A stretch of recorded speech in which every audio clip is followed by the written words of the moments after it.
অনেকদিন খাওয়া দাওয়া ঠিক মতো হচ্ছে না। আগে যাক ভালোই হতো, তুমি হাড়ের গায়ে মাংস রেখে দিতে, এখন তুমি বিশাল কিপটে হয়ে গেছো। এক টুকরো মাংস রাখো না, শুধু হাড় চিবোতে হয়। দেখো না দিন দিন আমার শরীরটা কেমন খারাপ হয়ে যাচ্ছে। হ্যাঁ ঠিকই তো, আমারও তো শরীরটা খারাপ হয়ে যাচ্ছে। চুপ কর হ্যাংলাগুলো কোথাকার, মুখে যা আসছে তাই বলছিস। আগে আমি নিজে খেয়ে বাঁচি, তারপর না হয় তোদের বাঁচাবো। আমি না বাঁচলে তোদের কে বাঁচাবে? তাই বলে মামা শুধুই হাড়, একটু তো রহম করো। হ্যাঁ ঠিকই তো। ওই কাক, তুই চুপ কর। আর শোন শিয়াল ভাগ্নে, ওসব পরে দেখা যাবে খন।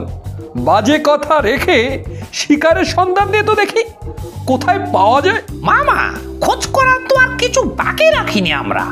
মনে হয় এই বনে আর কিছুই পাওয়া যাবে না, আমাদের অন্য বনেই যেতে হবে। হ্যাঁ মামা ঠিকই তো, খুঁজতে তো আর কোনো জায়গা বাকি রাখিনি। চুপ, একদম চুপ। তুই আর একবার ঠিকই তো বল, তারপর তোকে দেখাচ্ছি মজা। শিয়াল ভাগ্নে তোকে খাবার দেয় বলে তুই শিয়াল ভাগ্নের চামচামি করছিস। হ্যাঁ ঠিকই তো। দাঁড়া, তোকে দেখাচ্ছি মজা। ঠিকই তো, মামা রেগে গেছে, এবার পালাই কা। আর শোন শিয়াল ভাগ্নে, আমার কথা মন দিয়ে শোন। আজকে তুই একদিকে যা আর আমি অন্য দিকে যাই, তারপর যদি কোনো শিকার খুঁজে না পাই তাহলে অন্য বনে যাওয়ার ব্যবস্থা করব। আর হ্যাঁ, তোর ওই চামচাটাকেও সাথে নিস।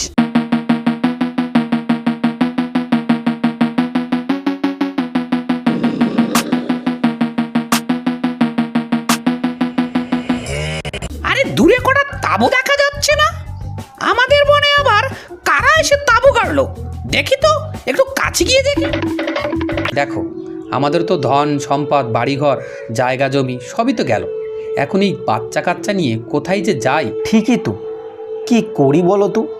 এই জঙ্গলে আর কতদিনই বা থাকা যাবে? বাঘ ভাল্লুকের ভয়ও তো আছে। এই বন্যাটা আসার আর সময় পেল না। ও আচ্ছা, বুঝলাম ব্যাপারটা। আর যাই হোক, খাবারের সন্ধানটা তো শেষ হলো। যাই মামাকে গিয়ে খবরটা দিই। না, মামা গেল কোথায়? এখনো তো এলো না। মামাকে খবরটা না দিতে পারলে আমার পেটের ভেতরটা জানি কেমন মোচড় দিচ্ছে। হ্যাঁ ঠিকই তো, মামাটা গেল কোথায়? বেশি না বকে যা, তাড়াতাড়ি মামাকে খুঁজে নিয়ে আয়। মামা তাড়াতাড়ি চলো, ওস্তাদের কাছে খাসা একটা বুদ্ধি আছে। খাসা বুদ্ধি? হ্যাঁ তাড়াতাড়ি চলো, আমি ঠিক ব্যাপারটা বুঝিয়ে বলতে পারবো না। চল তাড়াতাড়ি চল। না, একে দিয়ে কিচ্ছু হবে না। মামাকে ডাকতে পাঠালাম, তো এখনো এলো না। ইরে ভাগ্নে, কি হয়েছে? এত জরুরি তলব? আরে মামা আর বলো না, আমাদের কপাল তো খুললে গেছে। কেন, কি হয়েছে? বনের দক্ষিণ প্রান্তে একটা নদী আছে না? হ্যাঁ আছে তো।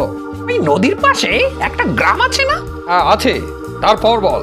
আরে ওই গ্রামটা তো আগের দিনের বন্যায় ভেসে গেছে, আর গ্রামের মানুষ বনে এসে আশ্রয় নিয়েছে। কি বলিস, তাই নাকি? এটা কি করে হলো? সত্যি তো কপাল খুললে গেছে। তাহলে আমরা একটু অন্ধকার নামলেই যাব, ঠিক আছে?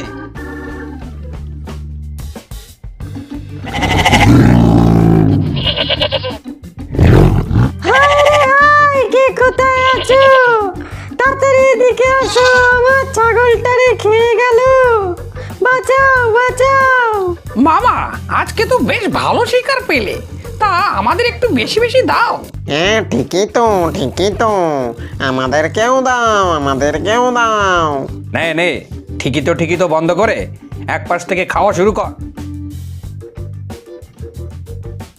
তাহলে এবার কি করা যায় বলো তো?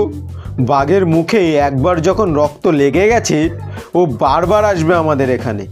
আমাদের বাচ্চা কাচ্চাদের বাঁচাতে হবে তো। এবার কি করা যায়?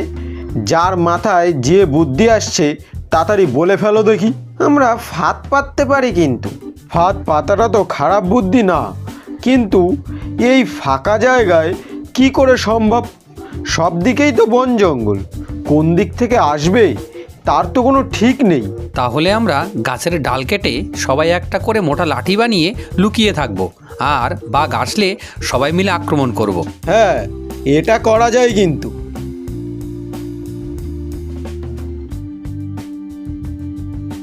এই শোনো সবাই, বাঘ আসছে কিন্তু, সবাই লুকিয়ে পড়ো।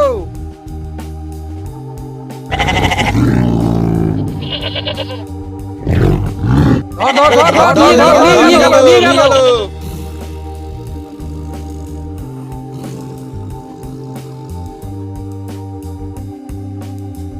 এবার এর একটা শেষ দেখেই ছাড়তে হবে। আমাদের ছাগলগুলো এইভাবে খেয়ে যাচ্ছে আর আমরা হাতে হাত রেখে বসে থাকতে পারি না। যতই কষ্ট হোক না কেন আমাদের এবার ফাঁদ পাতার ব্যবস্থা করতেই হবে।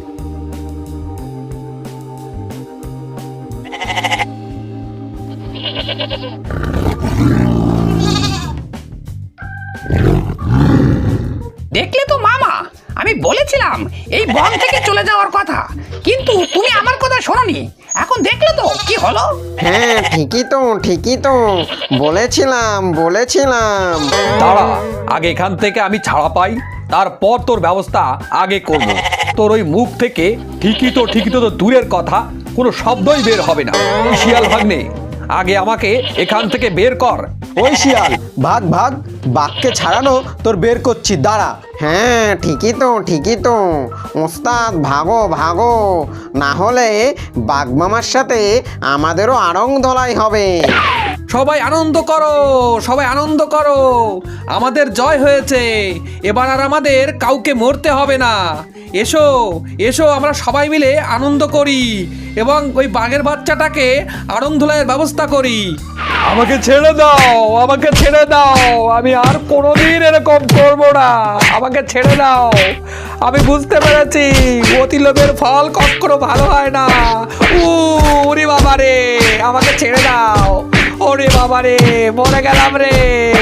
ভিডিওটা ভালো লাগলে অবশ্যই একটি লাইক করে দেবে এবং তোমার বন্ধু বান্ধবের সাথে শেয়ার করে দেবে, আর কমেন্টে জানাবে তোমার ভিডিওটা কতটা ভালো লেগেছে।